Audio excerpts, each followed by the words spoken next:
하나님의 말씀은 요한일서 3장 13절에서 20절입니다. 요한일서 3장 13절에서 20절 한 목소리로 합독하시겠습니다. 형제들아, 세상이 너희를 미워하여도 이상히 여기지 말라.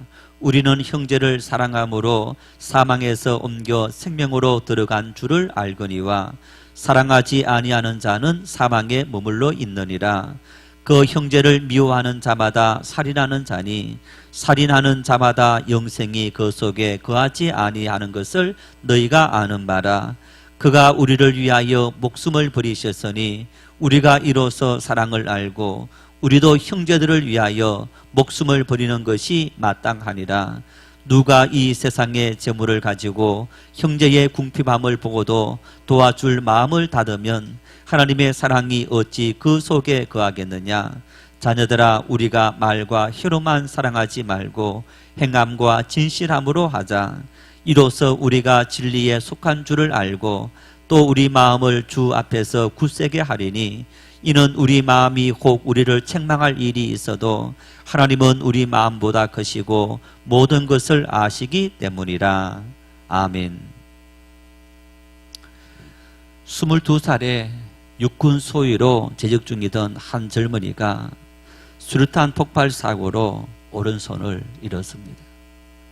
정신을 차린 순간 내 인생 이렇게 끝나는구나, 그런 마음을 가졌다고 합니다. 그러나 그의 삶은 그때부터 시작이었습니다. 그 주인공이 마케팅에 살아있는 전설이라는 닉네임을 얻은 조서환 세라젬 헬스 뷰티 대표입니다. 한 손 없는 자신을 인정하는 것이 쉬운 일이 아니었다고 합니다. 오른손을 잃은 당시의 상황은 한마디로 결론이 안 나오는 상태다, 이렇게 표현했습니다. 직업 군인이 한 손을 잃었다. 아마 그 순간 직장도 잃었다. 그리고 아무것도 자기의 삶엔 희망이라는 것은 남아있지 않았다, 그런 생각을 했다고 합니다. 충청도 칠갑산 자락에서 농사짓는 가난한 집, 학육도 백도 없이 가진 것이라고는 딱 한 가지, 건성만 가지고 있었다고 합니다. 이분이 2014년도에 건성, 같은 운명 다른 태도, 이 책을 썼는데 이렇게 말합니다. 성공과 실패 사이에는 한 단어만 존재한다. 포기다. 포기하지 않는 한 지금의 어려움은 진짜 성공으로 가는 과정일 뿐이다. 어떤 상황에서든 포기하지 않고 해내려는 태도, 어떤 절망 속에서도 기어코 기회를 찾는 힘, 우리에게 필요한 것은 이것인데 그것을 건성이라 부른다. 좌절에 빠진 이 조서환 대표가 희망을 가지고 일어서게 된 배경 속에는 그의 아내가 있었다고 합니다. 결혼 전에 아직 육군 소위고 22살이기 때문에 결혼하기 전이었는데 수류탄 훈련에서 그만 손을 잃고 병원에 입원을 하고 있었다고 합니다. 이제 아직 결혼하기 전에 이렇게 알고 있는 상태였는데 이 아내가 될 사람이 그 남자친구를 위해서 직장도 그러면서 간호하는 그 모습을 보면서 이 장인 될 사람이 극구 반대하고 말렸다고 합니다. 당연하지 않겠습니까? 딸이 자기 아빠에게, 아빠, 만일 아빠가 오른손을 잃었을 때 엄마가 아빠 버리고 가면 좋겠느냐고. 그 말을 듣는 순간에 이 장인 될 사람이 자기 딸을 말리지 못했다고 합니다. 이제 그런 이 여자친구의 직업정성, 그런 정성으로 병실에서 대학 입시 시험을 준비하고 대학에 입학을 하게 되면서 새로운 삶을 살게 되었다고 합니다. 그런데 대학을 졸업하고 취업을 하려고 했을 때에 또 엄청난 어려운 일이 닥쳐왔다고 합니다. 만일 여러분들이 회사 사장이고 아니면 면접관인데 오른손이 없는 사람을 여러분 채용하시겠습니까?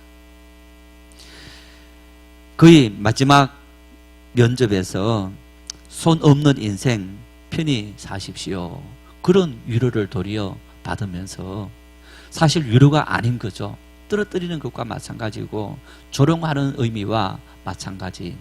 그 말을 듣는 순간 자신의 마음속에 자살 충동이 일어나는데, 자살 충동이 일어난 그 순간에 비락같이 이 무책임한 놈아, 천사 같은 아내와 자식들은 어떻게 할 거냐. 그 마음이 생기는 순간에 자살 충동을 멈추고 다시 그 면접 받던 장소로 뛰어가서 우리말과 영어로 자기 자신에 대해서 소개를 했는데, 그때 애경그룹의 회장인 장영신 회장이 그 패기를 보면서 이 사람을 채용했다고 합니다. 그 일로부터 마케팅에 살아있는 전설을 만들어낸 30년 그 마케팅 인생이 출발되었다라고 소회를 밝힙니다. 이렇게 말합니다. 손이 없어서 사람들이 날 싫어하고 사는 게 엄청 힘들 거라 생각했는데 그건 저만의 생각이더군요. 약점으로 자신감을 잃었다는 건 핑계입니다. 난 손이 없었기에 지금껏 인생의 마라톤을 더 열심히 달릴 수 있었습니다. 하나님의 뜻도 알 수 있었고 순종과 인내의 영성을 배웠습니다. 손이 없다는 절망, 좌절, 이미 내 마음속에 패배의식으로 자리한 거기 때문에 세상 모든 사람들이 나를 그렇게 본 거지. 그런 속에서도 용기를 가지고 자신감을 가지고 살아갔을 때에 의외로 세상은 나 자신에 대해서 인정해주는 그 모습을 배웠다, 이렇게 이야기합니다. 지난주에 스티븐 호킹 박사에 대해서 이야기했던 것처럼 오늘 조수환 대표의 삶에서도 마찬가지입니다만은, 여러분, 우리 주변에는 위대한 삶을 살았다, 다른 사람들이 인정할 만한 성공적인 삶을 살았다, 그 이면에는, 그 성공의 이면에는 역경이 있다는 것을 우리는 항상 볼 수 있습니다. 역경 속에서도 좌절하지 않고 굴하지 않고 일어선 그 역경의 열매가 우리의 삶에 성공으로 다가온다는 것을 우리는 분명히 볼 수 있습니다. 그리고 이런 역경에서 중요한 것은 환경이 중요한 것이 아니라, 내 능력이 중요한 것이 아니라 내가 어떤 마음을 가지고 그 모든 삶을 마주하느냐. 어떤 사람이 스승에게 어떻게 하면 역경 속에서도 내 마음을 다스릴 수 있습니까? 그렇게 물었더니 이 스승이 하는 말이, 말을 그만하고 앉아라, 그리고 명상해라. 더 이상 말을 하지 말고 앉아서 가만히 너 자신을 돌아보면서 명상하라는 겁니다. 우리의 삶에 왜 역경이 닥쳐왔는지 그 의미를 생각할 시간을 갖고, 그리고 그 역경을 가만히 앉아서 참고 인내하고 견디는 그런 시간들을 가지라는 겁니다. 그리고 인생을 통해서 역경은 우리가 성공을 위한 자양분이다, 그런 것 같아 라는 사실을 우리는 알 수 있기 때문이라는 겁니다. 인생의 성공이 역경의 열매인 것처럼 예수님의 부활 역시 마찬가지로 십자가라는 엄청난 시련의 열매라는 사실을 기억할 수 있기를 바랍니다. 십자가 없는 부활은 없습니다. 예수님의 부활, 우리에게 주신 영원한 생명은 고난, 예수님의 고난이라는 이 십자가의 엄청난, 아버지, 내가 이 잔을 마셔야 합니까? 내가 이 십자가를 짊어져야 합니까? 여러분, 예수님께서 지셨던 십자가는 인간을 죽일 수 있는 가장 참혹한 형틀입니다. 사람을 사형시킬 때에 수많은 사람들이 보는 앞에서 다시는 이러한 죄를 짓지 않도록 하기 위한 최고의 형틀이 바로 십자가인 겁니다. 그런 사실을 너무나 잘 알고 계시던 예수님께서 아버지, 내가 이 십자가를 져야 합니까? 라고 부르시셨고, 그리고 기도하셨던 주님의 모습을 우리는 볼 수 있는데, 그리고 예수님은 십자가를 지셨고 그 십자가는 부활로 우리에게 영원한 생명이라는 열매로 다가온 것을 볼 수 있습니다. 2000년 전 3년의 공적 생애를 감당하시던 예수님께서 예루살렘 성으로 입성했습니다. 3년 동안 예수님께서 행하셨던 수많은 이적을 보면서, 그 이적을 보면서 온 이스라엘 백성들은 우리를 지금 억압하고 있는 이 로마 제국을 물리치는 다윗 같은 왕이 드디어 이 땅에 오셔서 우리나라를 독립시킬 거다라는 기대를 가지고 종려나무 가지를 흔들면서 예수님을 환영했습니다. 자기들의 옷을 깔아서 어린 나귀 새끼를 타고 입성하신 예수님을 환호하고 사람들이 환영했습니다. 그런데 예수님은 대제사장이 보낸 사람들에 의해서 힘없이 맥없이 끌려왔습니다. 빌라도 법정에 세워지고 십자가에 못 박아라 했을 때도 예수님은 아무런 맥없이 십자가에 못 박히는 그 모습을 보면서 어쩌면 많은 사람들의 기대가, 환호했던 그 모든 기대가 분노로 바뀌어졌습니다. 이스라엘의 왕이여라고 외쳤던 온 백성들의 그 환호가 십자가에 못 박아라는 한두 사람의 선동에 의해서 도리어 분노로 변질되었던 그런 모습을 볼 수 있습니다. 뿐만 아니라 3년 동안 예수님과 함께 동행했던, 사역에 동참했던 예수님의 12 제자조차도 그 순간 예수님을 피해서 또 수많은 사람을 피해서 도망가 버렸고 절망했던 것을 볼 수 있습니다. 여러분, 그러나 어떻습니까? 그 십자가는 마지막이었습니까? 예수님을 십자가에 못 박았던 그 당시 수많은 사람들, 이제는 끝이라고 생각했지만은 끝이 아니었습니다. 그것은 새로운 시작이었던 것을 볼 수 있습니다. 하나님은 우리에게 죽어야만 산다는 진리를 말씀하셨고, 너희의 모든 죄를 위해서 누군가는 죽어야 한다는 사실을 우리에게 말씀하시면서 예수 그리스도를 믿음으로 우리가 죽고 예수를 믿음으로 다시 영생 얻었다는 이 부활의 사실들을 예수님을 통해서 우리에게 보여주고 있는 것을 볼 수 있습니다. 바울 사도는 갈라디아서 2장 말씀에 이렇게 말씀합니다. 내가 그리스도 예수와 함께 십자가 못 박혀 죽고 이제는 그를 믿는 믿음 안에서 다시 새롭게 태어난다. 예수 그리스도 부활하심으로 말미암아 우리가 다시 그 안에서 태어나야만 우리는 하나님의 나라에 합당한 사람이 되고 하나님의 영원한 생명을 얻을 수 있다라는 사실을 우리에게 말씀하고 있습니다. 하나님의 미랄이 땅에 떨어져서 썩지 아니하면, 죽지 아니하면 그 미랄이 삭을 틔울 수 없는 것처럼 우리가 하나님의 영원한 생명에 들어가기 위해서는 죽어야 한다는 것. 우리의 모든 죄가 죽어야, 그래서 그 죽어야만 우리가 주님 앞에 들어갈 수 있는데, 이런 우리들에 대해서 예수님은 이렇게 말씀합니다. 마태복음 16장 24절 함께 읽겠습니다. 이에 예수께서 제자들에게 이르시되 누구든지 나를 따라오려거든 자기를 부인하고 자기 십자가를 지고 나를 따를 것이니라. 누구든지 나를 따르거든, 내가 십자가를 진 것처럼 너희들도 자기 십자가를 짊어지고 나를 따라와야만 너희들이 내가 누렸던 영원한 생명을 너희도 함께 누릴 수 있다라고 말씀하고 있습니다. 주님께서 말씀하신 자기 십자가, 자기를 부인하고 자기 십자가를 지고 나를 따르라 했는데, 오늘 나에게 짊어진, 나에게 주어진 십자가는 어떤 십자가입니까? 무엇이 나에게 주어진 십자가입니까?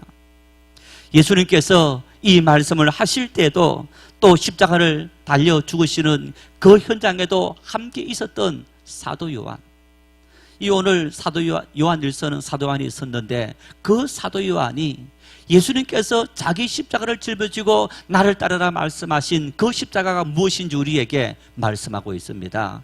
본문 16절 말씀을 함께 읽겠습니다. 그가 우리를 위하여 목숨을 버리셨으니 우리가 이로써 사랑을 알고 우리도 형제를 위하여 목숨을 버리는 것이 마땅하니라.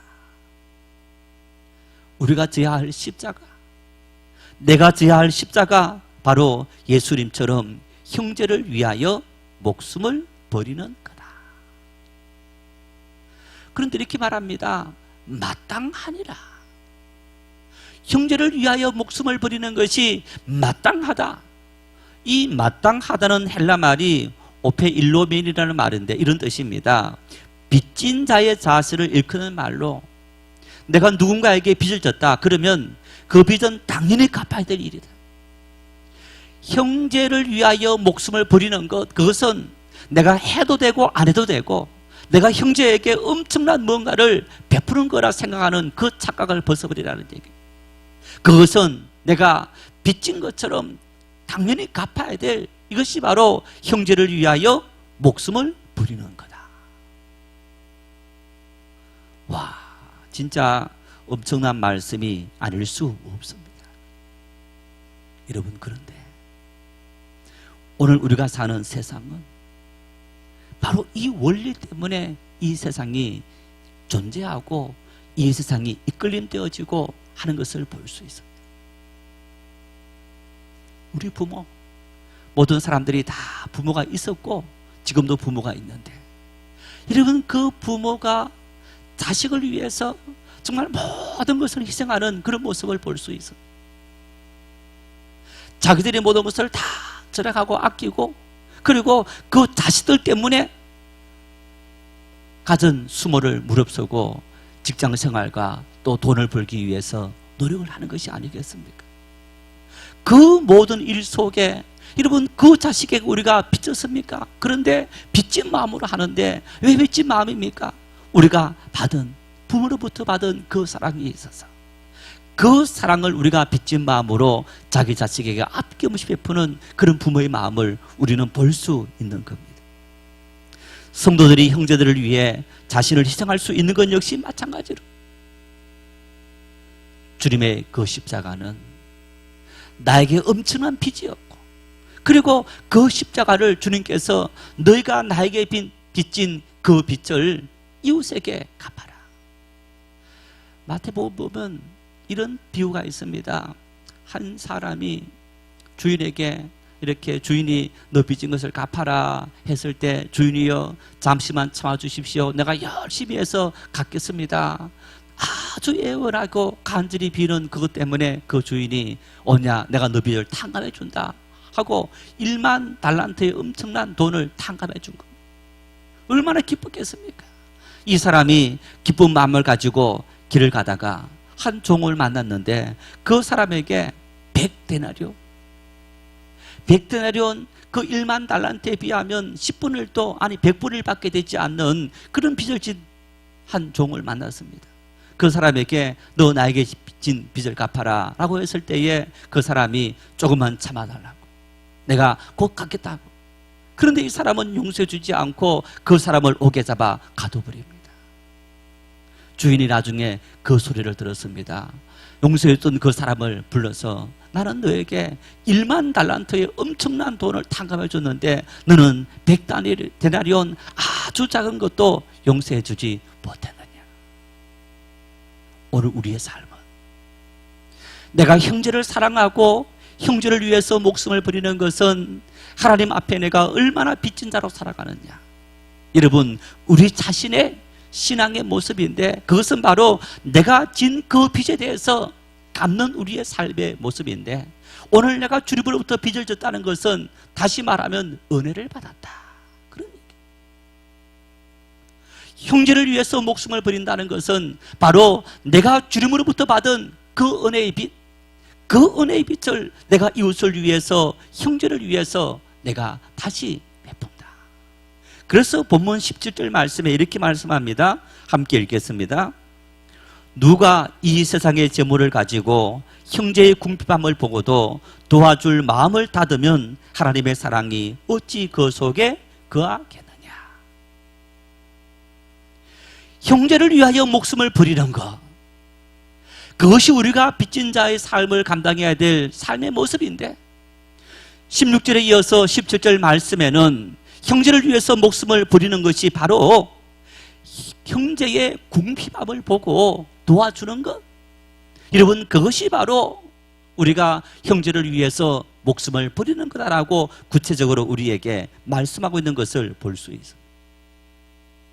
이 말씀 속에 이 세상의 재물을 가지고 형제의 궁핍함을 보고도 도와줄 마음을 닫으면 이라고 말하는데, 이 세상의 재물이다, 이 의미는 좁은 의미에서는 돈이라는 의미지만은 넓은 의미에서는 세상을 살아가는 데 있어서 필요한 모든 것들,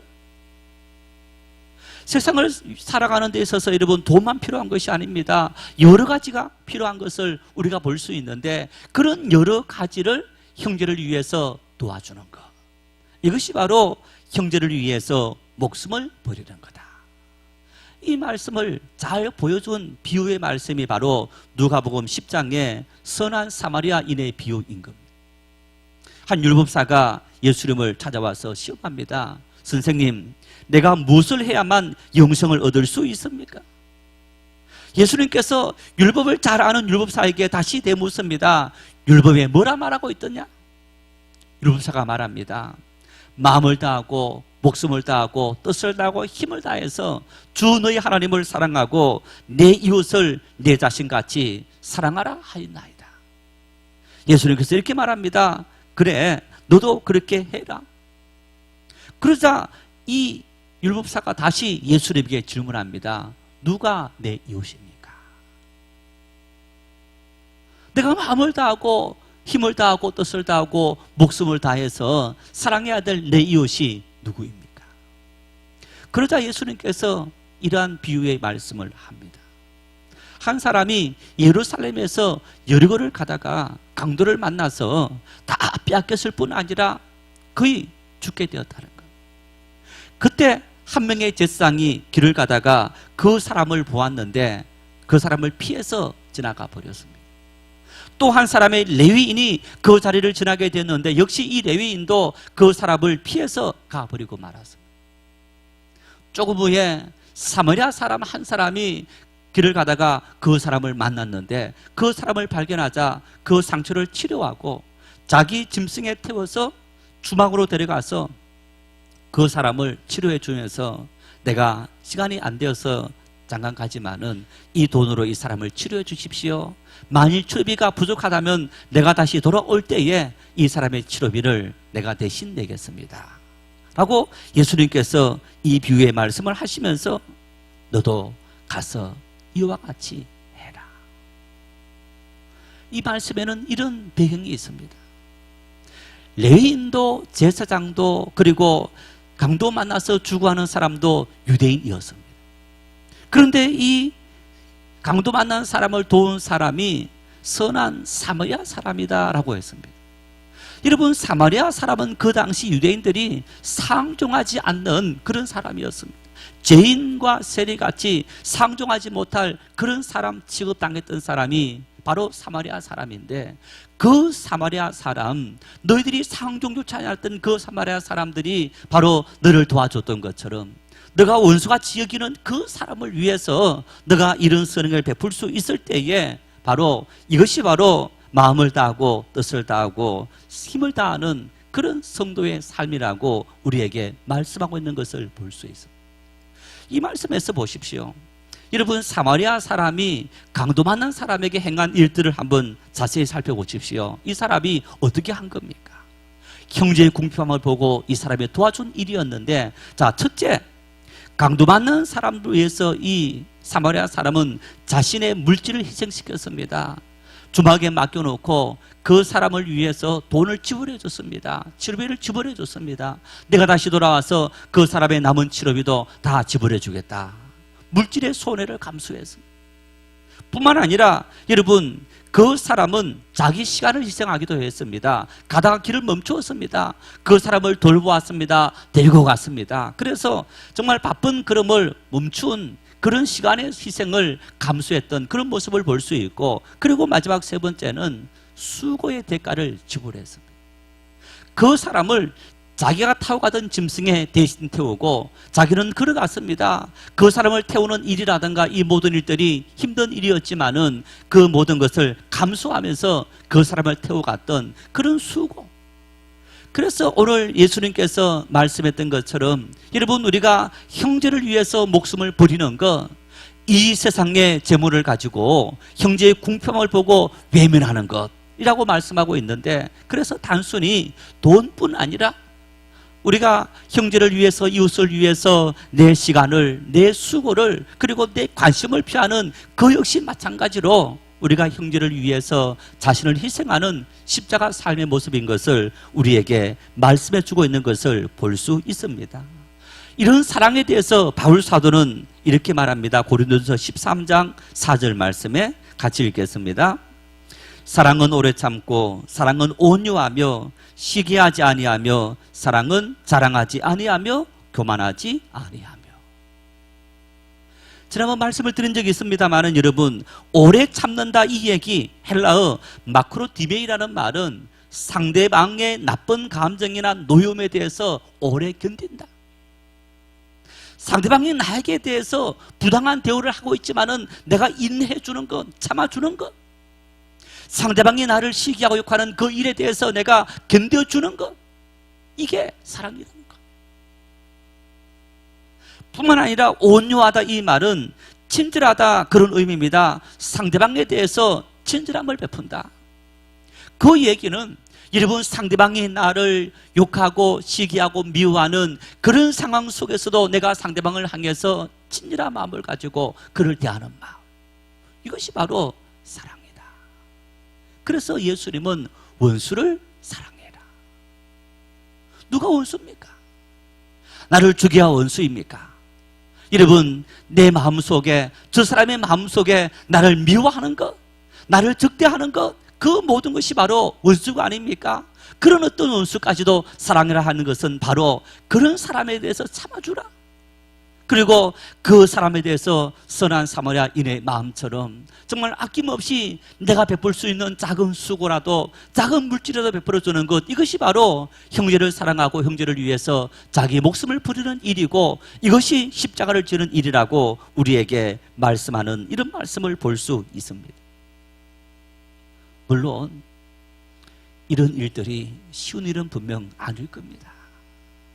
여러분, 쉬운 일이 아니기 때문에, 너무너무 쉬운 어떤 일이 아니기 때문에 가족 간에, 부부 간에 작은 일 때문에 다투고 미워하고 결국 이혼하고 얼굴조차 대면하지 않는 그런 사태가 우리 주변에 수없이 벌어지는 것을 볼 수 있습니다. 그래서 예수님께서는 나를 따르려거든 자기를 부인하고 자기 십자가를 지고 나를 따르라. 한마디로 말하면 너를 내려놓아라. 너를 비우라. 너를 내려놓고 너를 비우지 않고는 나를 따를 수 없느니라. 모든 관계입니다.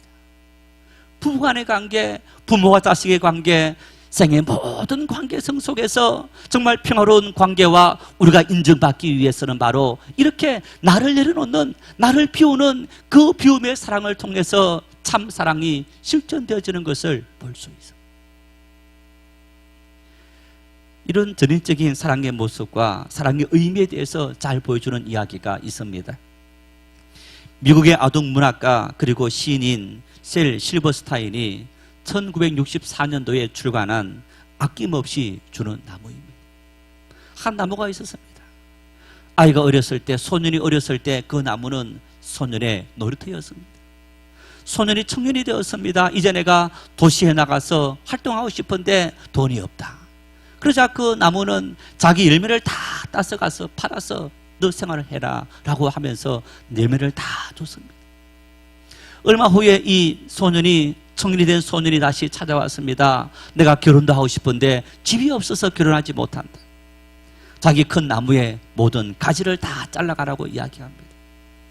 세월이 한참 흘렀습니다. 이 장인이 된 소년이 다시 돌아와서 내가 세계를 여행하고 싶은데 배가 없어서 여행하지 못한다. 그러자 자기 기둥을 잘라서 그리고 배를 만들어서 여행을 떠나라 해서 그렇게 했습니다. 세월이 흘렀습니다. 노인이 되었습니다. 나무가 말합니다. 내가 너에게 아무것도 이제는 줄 것이 없다. 이 노인이 된 소년이 이렇게 말합니다. 이제 내가 더 이상 필요하지 않다. 단지 앉을 의자만 필요하다라고 하니 남은 밑둥치를 그 노인이 된 소년에게 주었던, 그 소설, 아동 소설 아낌없이 주는 나무. 여러분, 이 나무는 소년을 위해서 다 내어줬습니다. 자기의 모든 것을 다 내어주고도 전혀 아깝지 않았습니다. 우리를 위해서 십자가 지신 예수님의 십자가는 이 아낌없이 주는 나무와 같이 우리를 위해서 아낌없이 자기를 완전히 소진시키면서 자신의 모든 것을 우리에게 다 내어주었다는. 그러면서 우리에게 말씀합니다. 내가 너희에게 이런 은혜를 베푼 것처럼 너희도 가서 이런 은혜를 베풀라. 어떤 사람이 형제를 위해서 자기 목숨을 버릴 수 있고 자기 수고를 아낌없이 베풀 수 있느냐? 하나님의 주님의 그 십자가 사랑을 우리 가슴에 새긴 사람, 그 사랑이 우리 속에 깃든 사람, 그 사랑에 빚진 마음을 가졌을 때 우리는 참 형제를 위해서 우리 모든 것을 희생할 수 있는 삶을 살아갈 수 있더라. 아직까지 내가 누군가를 위해서 희생의 삶을, 섬김의 삶을, 내려놓음의 삶을 살아가지 못한다면 그것은 바로 아직 내 마음속에 십자가 주님의 그 은혜, 그 갚을 수 없는 빚을 아직까지 내가 누리지 못하고 있다는 단정이기도 합니다. 반대로 내가 주를 위해서, 이웃을 위해서 아낌없이 주는 삶을 살아갈 수 있다면 그 살아가는 수준이 바로 내가 주님의 은혜를 받은 수준이라는 사실을 분명히 가슴에 새길 수 있기를 바랍니다. 믿음의 사람들, 부모처럼 부모가 자식을 위해서 자신의 모든 것을 다 내려놓아도 아깝지 않은 거죠. 하나님의 그 크신 사랑이 우리에게 넘쳐서 아깝지 않습니다. 다 내어놓아도 아깝지 않고 기쁨으로 내어놓을 수 있는 그런 은혜가 우리 속에 있게 되는데, 여러분, 이 사순절 마지막 고난주간 이 시간을 통해 주님의 그 크신 은혜를 우리 가슴에 새길 수 있기를 바랍니다. 희생 이전에 내가 받은 넘치는, 나는 말할 수 없는 하나님의 은혜를 받았고 그 받은 은혜, 그것을 너희의 삶을 통해서 우리에게 실천하라고 말씀하신 그 은혜, 내가 그 은혜를 받았을 때 여러분, 내가 베푸는 것에 비해서 비교할 수 없는 하나님의 은혜인 것을, 말할 수 없는 하나님의 은혜인 것을 우리는 가슴속에 기억할 수 있기를 바랍니다. 그런 사랑을 베풀어 주시면서 그 사랑의 10분의 1, 100분의 1이라도 실천하며 살아가는 것이 바로 오늘 그리스도인의 삶의 모습인 것을 기억하고, 이 한 주간 내가 주님의 고난에 참여하며 그 고난은 바로 부활 승리였고 하나님의 은혜의 축복이었다는 사실을 기억하고, 주님, 내가 그 고난을 통해 삶의 행복에, 그리고 성공에, 주님 영광의 열매를 맺는 믿음의 삶을 살겠습니다 결단하는 은혜의 시간들이 될 수 있기를 바랍니다.